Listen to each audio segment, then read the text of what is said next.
वाणी कैसे बोले, कितनी बोले, कहाँ बोले, इन सब बातों का आपने भी सुना है।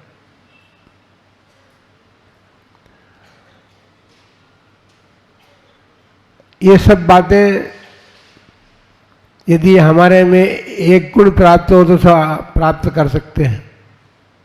इतनी बातों को आप ध्यान रख पाए न रख पाए, लेकिन मनुष्य हैं और मनुष्य जीवन सबने प्राप्त किया है, तो मनुष्य जीवन के कुछ गुणों की चर्चा करेंगे हम। लेकिन उससे पहले जो सर्वगुण संपन्नता दिलाता है वह है विवेक। वो विवेक यदि हमारे भीतर जागृत होता है तो सुनिश्चित बात है कि हमारी वाणी और हमारा जीवन भी निर्मल बन सकता है। हमने मनुष्य जन्म प्राप्त किया है, मनुष्य जन्म के साथ साथ टोक जिले में जन्म लिया है। हमने इसलिए प्रयोग किया है शब्द का कि सभी ने टोक में जन्म नहीं लिया है।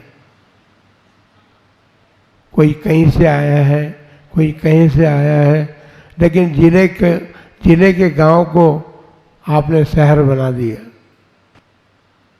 जो जंगल था वो जंगल भी समाप्त हो गया आपके आने से। इसलिए आप सब टोक जिले में जन्मे हैं और टोक में निवास कर रहे हैं। ठीक कहा हमने? वाणी हमारी ठीक तो है कि अधिकतर लोग जो हैं टोक में नहीं जन्मे हैं, सब टोक से बाहर से आए हैं, लेकिन टोक निवासी कहलाते हैं। और टोक निवासी कहलाने का मतलब ये है कि हमारे जीवन में जो कुछ हमें प्राप्त है, जो कुछ हम कर रहे हैं, कहीं न कहीं हमें टोका जा सकता है। टोक बुरी होती, टोक नहीं, टोक बुरी होती है। और जब कोई टोकता है तो हमारा मन क्या कहता है? हमारा मन कहता है ये भी कैसा आदमी है, अपने आप को क्या समझता है, इत्यादि बात। लेकिन विवेक यदि हमारे भीतर जागृत हो तो हम उसकी बात सुन करके अपने विवेक को लगा करके सोच सकते हैं कि इसने इस बात को क्यों कहा। विवेक हमें अपने जीवन को देखने के लिए आवश्यक है। यदि हमारे जीवन में विवेक है तो हम सोच सकते हैं कि हमने ऐसा कौन सा कार्य कर दिया है जिसके कारण हमें टोका जाना। बंधुओं, माँ भी टोकती है, पिता भी टोकते हैं, भाई बंधु भी टोकते हैं, बड़े भाई छोटों को टोकते ही रहते हैं।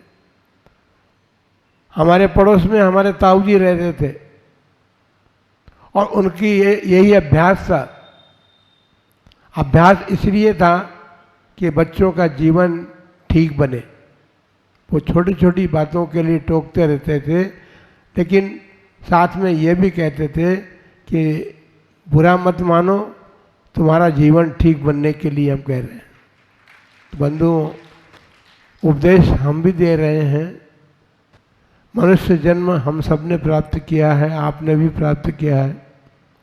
और मनुष्य जीवन ऐसा वैसा भी नहीं है। हमने मनुष्य जन्म के साथ साथ आर्यखंड में हमने जन्म लिया है। आर्यखंड बहुत बड़ा है, उसके 6 खंड हैं और 6 भागों में बटा हुआ है।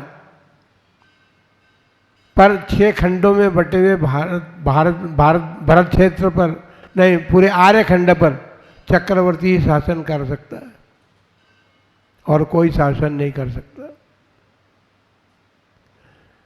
यदि 6 खंड पर शासन करना है तो अपने भीतर विवेक जागृत रख करके वर्तमान में अपने जीवन को बनाने का प्रयत्न करें, क्योंकि विवेक जो है वो पुण्य अर्जित कराता है, और पुण्य जब अर्जित होता है तो हम चाहे जो कुछ प्राप्त कर सकते हैं।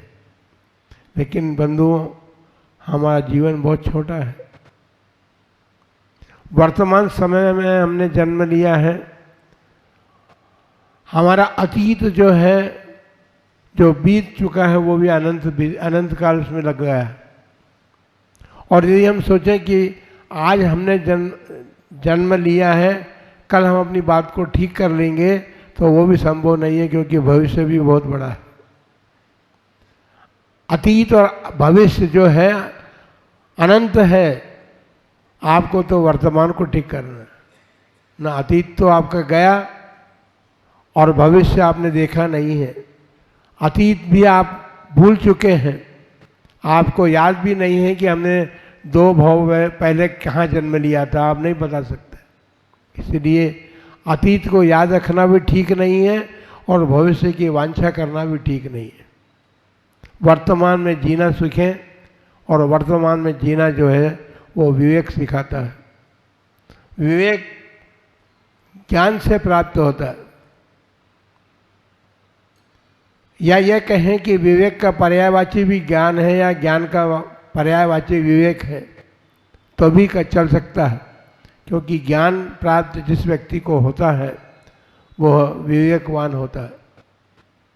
ज्ञानवान तो है, लेकिन अपने ज्ञान का उपयोग विवेकपूर्वक करता है। ज्ञान के कारण कौन से हैं? तो सभी लोग जानते हैं कि भाई स्वाध्याय करने से ज्ञान प्राप्त होता है ना।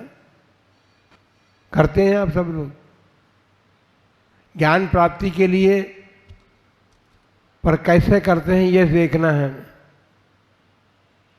शास्त्र तो हमारे सामने खुला होता है, हम शास्त्र पढ़ रहे हैं। आपके जिनालय में हमने ऊपर नीचे सब दूर देखा है, एक दरी ऐसे स्थान पर बिछी हुई है, उसमें बैठ करके सभी स्वाध्याय कर सके। और स्वाध्याय करने के साथ साथ कितने लोग ऐसे हैं जो उस दरी पर बैठ करके स्वाध्याय करते हैं। ऐसा हमारा अभ्यास बनता जा रहा है। हम कहीं भी बैठ करके, कहीं भी खड़े होकर के, या कहीं भी किसी भी व्यक्ति से बात करके हम अपना समय पूरा करते हुए ये सोचते हैं कि हमने स्वाध्याय कर लिया। स्वाध्याय का मतलब है अपना अध्ययन करना। अपना अध्ययन से मतलब है शरीर का नहीं, आत्मा का अध्ययन करना है।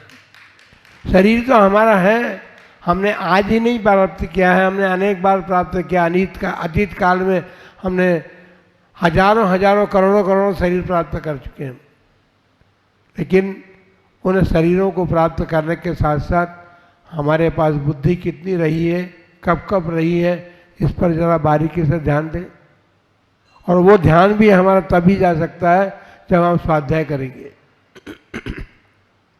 स्वाध्याय एक ऐसी वस्तु है जिसके माध्यम से हम अतीत को भी समझ सकते हैं और भविष्य की तैयारी भी कर सकते हैं।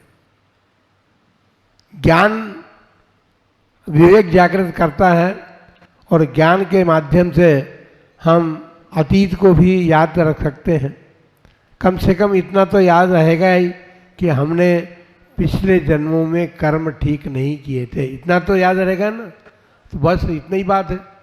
पिछले जन्मों में तो कम से कम 10-20 जन्म की बात तो आपने याद रखी है कि हमने 10-20 जन्म में अच्छा कार्य नहीं किया, अच्छे वाणी हमारे पास नहीं थी, हमारा विवेक नहीं था, इसलिए हमने कर्म बंद किया, और कर्म बंद करने के कारण हम अभी दुखी हो रहे हैं। संसार दुखमय है, सभी जानते हैं ना। हम गलत बोल रहे हैं, है ना। संसार दुखमय है, हम गलत बोल रहे हैं, क्योंकि आप सब सुख का आधार माने हुए बैठे हैं संसार में। और जिन लोगों ने संसार को दुख में जान लिया, उन्होंने संसार को छोड़ करके और निर्वाण भी प्राप्त कर लिया। अपन दूर की बात क्या करें, भगवान ऋषभदेव की तो जीवनी हमारे समक्ष है। भगवान ऋषभदेव से लेकर भगवान महावीर तक के तीर्थंकरों के जीवन को हम जान सकते हैं, इसका साधन हमारे पास है।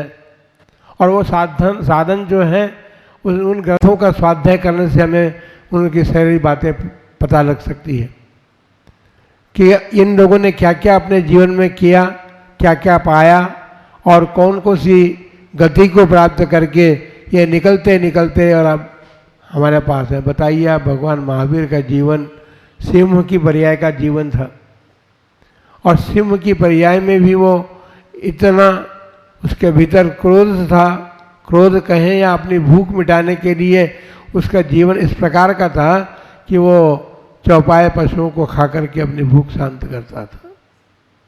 आप लोग तो अनाज खा करके और न जाने क्या क्या खा करके, अनाज तो ठीक है, अनाज तो खा करके भूख मिटाते हैं, लेकिन क्या क्या खाते हैं आप, कहाँ कहाँ खाते हैं, ये सब बातें हमें इसलिए मजबूर करती हैं कि हमने अपने अविवेक से ये सब कार्य किए हैं, पूर्व जन्मों में भी किए और अब भी कर रहे हैं। यदि अभी भी करते रहे तो हम अपना भविष्य भी खराब कर लेंगे।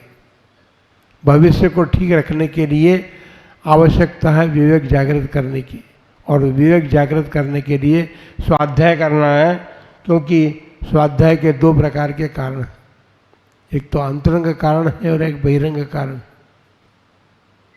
बहिरंग कारण में पहली बार अंतरंग कारणों की हम चर्चा करें तो आरोग्य सबसे बड़ा कारण है। यदि आपका स्वास्थ्य ठीक नहीं है तो आप स्वाध्याय में मन नहीं लगा सकते, अध्ययन कर ही नहीं सकते आप। और हो यही रहा, शारीरिक स्वास्थ्य होते हुए भी आपका अंतरंग स्वास्थ्य ठीक नहीं है, इसलिए आप मन लगा करके तल्लीनतापूर्वक स्वाध्याय नहीं करते। पंडित रतनचंद जी मुख्तार सहारनपुर के थे। उन्होंने मुख्तारी की, वकालत जैसा है मुख्तारी का काम भी, और वो करते करते जब उनके मन में विकल्प आया कि भाई अब जीवन का कोई भरोसा नहीं है। एक बात हमेशा ध्यान रखना, जीवन का कोई भरोसा नहीं है। क्षुल्लक विशाल सागर जी महाराज मुनि दीक्षा ली और 25 मिनट के बाद उनके समाधि हो गई। आप सोच सकते हैं सबसे कम जीवन उनके मुनि दीक्षा का रहा है।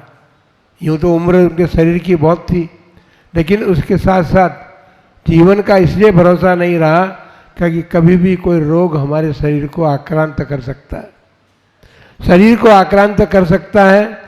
और आप भजन भी गाते हैं, धर्म करो जीवन जवानी में, है ना, धर्म करो जवानी में बुढ़ापा किसने देखा है। और सब लोग अपना सब कार्य जवानी में करते हैं और धर्म कार्य के लिए आपने बुढ़ापे का सहारा ले रखा है। तो आरोग्य और बुद्धि भी चाहिए, स्वाध्याय करने के लिए विवेक बुद्धि भी तो चाहिए ना, ज्ञान का क्षोभम भी चाहिए। तो हम बता रहे थे रतनचंद जी मुख्तार जो थे, उन्होंने ये समझा कि ये मुख्तारी का कार्य कब तक करते रहेंगे। उनके पास बुद्धि बहुत थी और उस बुद्धि का उन्होंने प्रयोग किया, जिनवाणी का अवलंबन लिया, चारों अनुयोग में वो पारंगत थे और उनकी पारंगतता इतनी बड़ी थी कि उनके द्वारा जैन गजट में शंका समाधान निकलते थे। अभी तो बहुत सारी जिज्ञासा समाधान और अनेक प्रकार के नाम उत्पन्न हो गए, और शंका का उसी का समाधान होता है उपदेश में, जो स्लिप दी जाती है आपको कि ये पूछना, हम इसका उत्तर देंगे। लेकिन रतनचंद जी मुख्तार ने ऐसा नहीं किया। वो कहीं स्लिप बांटने के लिए नहीं गए थे लोगों को। लोग जो स्वाध्याय करते थे, चाहे वो केकड़ी के हों, चाहे आपके और भी गांव के हों, सबसे बड़ी बात तो यह है कि भिंडर वाले जवाहरलाल जी उनके सबसे बड़े शंकाकार थे। लेकिन आश्चर्य इस बात का है कि शंका करने वाले को साक्षात रतनचंद जी नहीं देखा और समाधान करते रतनचंद जी को शंकाकार जवाहरलाल जी ने अपनी आंखों से नहीं देखा था। फिर भी शंका समाधान करते करते ये बात बन गई कि वो शंका समाधान के 2 भाग में ग्रंथ बन गया रतनचंद मुख्तार का। और उनके शिष्य जवाहरलाल जी ने भी अनेक प्रकार से जो कुछ उन्होंने ज्ञान प्राप्त किया था 19 वर्ष 20 वर्ष की उम्र में उन्होंने धवल जय धवल जैसे महाग्रंथों को पढ़ना प्रारंभ किया था। बिजली का युग भी नहीं था, अध्यापक थे, छोटे छोटे गांव में उनका ट्रांसफ़र हो जाता था। और वहाँ बिजली नहीं थी तो चिमनी के लाइट में या लालटेन की लाइट में उन्होंने अध्ययन किया है और महाग्रंथों का अध्ययन किया। तो उन्होंने भी अपने जीवन में अपने गुरु से जो कुछ प्राप्त किया वो संजो करके रखा था, हृदय में भी संजोया था और बुद्धि में भी संजोया था। इसलिए वे भी अब तो दोनों ही नहीं रहे, न गुरु रहे न शिष्य रहे, लेकिन उन्होंने जो कुछ प्राप्त किया था स्वाध्याय के बल पर वो उन्होंने अपने जीवन के लिए आप अपन सब लोगों के लिए अपने ग्रंथों में निबद्ध करके चले गए। रतनचंद जी मुख्तार ने अपना ग्रंथ नहीं लिखा। जो मुख्तार ग्रंथ है जिसमें शंका समाधान उन्होंने नहीं लिखा, लेकिन उन्होंने अन्य ग्रंथ जरूर बनाए। बड़े बड़े ग्रंथों की टीकाएं उन्होंने की है और बड़े बड़े टीकाकार जो थे वे उनसे अपनी शंकाओं का समाधान प्राप्त करते थे। हम देख रहे हैं, हम हमारे आंखें भी हैं, आंखें भी हमारी आपको देखती रहती है कि आंखें कौन क्या कर रहा है। कोई यूं टांग ऊंची कर रहा है, कोई यूं करता है, कोई यूं करता है, कोई यूं करता है, तो ये क्या बात है। इसलिए ये धर्म श्रवण भी है या धर्मोपदेश है, वो भी स्वाध्याय का एक भेद है। 5 प्रकार के स्वाध्याय बताए, उसमें धर्मोपदेश भी वो है और धर्मोपदेश सुनना भी और धर्मोपदेश करना भी।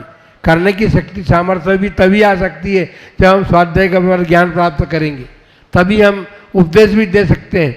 आज पंडित लोग जाते हैं, अभी पर्युषण पर्व आने वाला है, कई लोग बुक हो चुके हैं, तो आप वहाँ जाएगा पंडित, वहाँ जाएगा, वो उपदेश करेगा, उपदेश सुनेगा।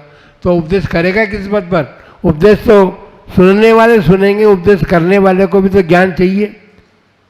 और ये सब बातें हमने बड़ी उससे सीखी है, गुरुओं के पास रह करके, आचार्य कल्पवृक्ष जी महाराज के पास, और उपदेश देने की बात भी हमने सीखने का प्रयत्न किया, पुरुषार्थ किया विद्यानंद जी महाराज से। क्योंकि समय और विषय ये दोनों अपनी प्रवाह में बराबर चलते हैं, तो सुनिश्चित बात है कि समय का सदुपयोग भी होता है। और तो हम भी समय का ध्यान रखते हुए अपनी बात समाप्त करते हुए ये कहेंगे कि आप सभी स्वाध्याय को अपना आधार बनाएं विवेक जागृत करने के लिए, और विवेक गुण को प्राप्त करके, क्योंकि मनुष्य पर्याय के अनेक गुणों की चर्चा करनी है हमको। तो हमने तो आज केवल विवेक, माता जी ने वाणी को कहा था, तो हमने विवेक, क्योंकि विवेकपूर्ण वाणी ही हमारा कल्याण कर सकती है। इसलिए सभी लोग अपने जीवन में विवेक को प्राप्त करें, ज्ञान से उस विवेक को प्राप्त करके अपने जीवन को सार्थक करें। इन्हीं मंगलमय भावना के साथ जय बोलो आदिनाथ भगवान की।